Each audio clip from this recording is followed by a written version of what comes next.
Sir David Hare, I'm going to ask you to count us down 5, 4, 3, 2, 1, please, okay? Okay. Here we are.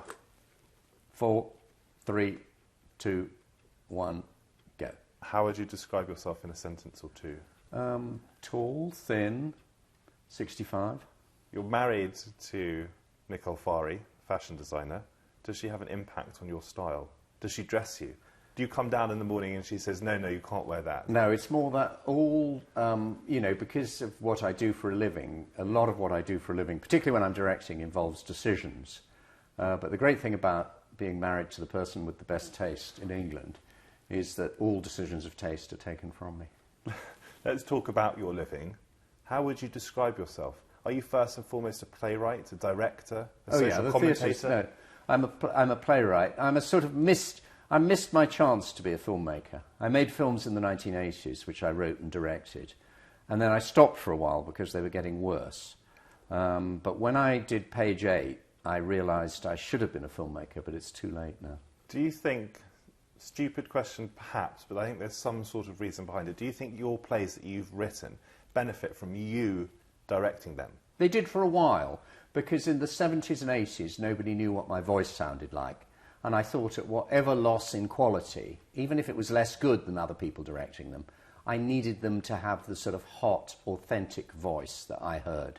But now everyone knows what a David Hare play sounds like, and people can bring something extra to it and be true to what they know it's meant to be. What sort of director are you? Are you collaborative? Are you bossy?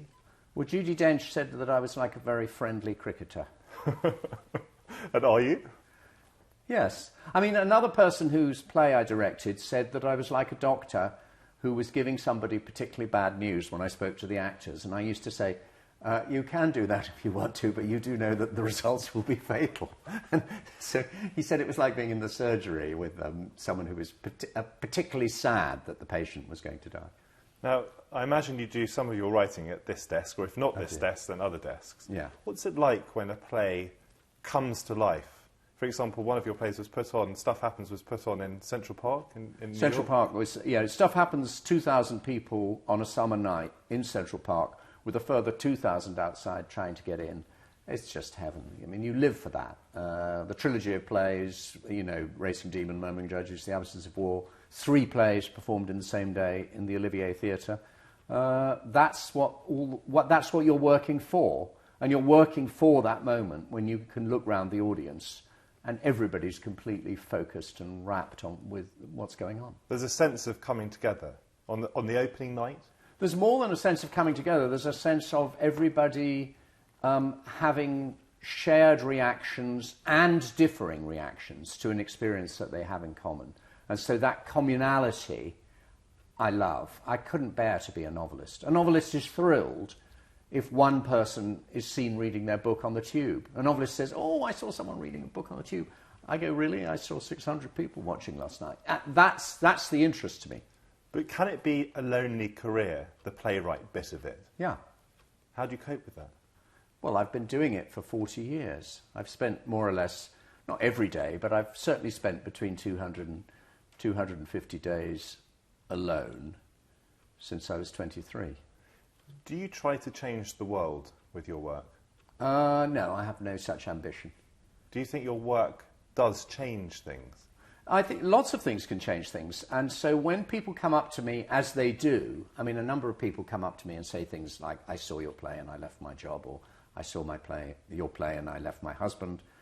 And they want me to respond as if to say, oh, golly, I'm so proud of that. But on the other hand, missing the bus can make you leave your husband. Missing the bus can make you lose your... All sorts of things in life can change you profoundly. Accidents can change you profoundly. So that's not the justification of art, is it? Tell me about the challenges of writing about contemporary events. It's never understood because everybody assumes that you're therefore writing journalism. But you're not writing journalism, you're writing art. And you wish to go as deep and find metaphors that are as profound as people who write purely about private events. And yet the feeling is somehow that some decent amount of time has to pass before anyone can make any considered judgment about anything. To which I always say, well, Wilfred Owen, what are we saying? That he shouldn't have written the poems in the trenches? I mean, he should have let a decent time go by. Why do you go to the theatre? Quick. Why do I? Golly, entertainment, really. To have a wonderful time. Interests. And Go on. change my mind?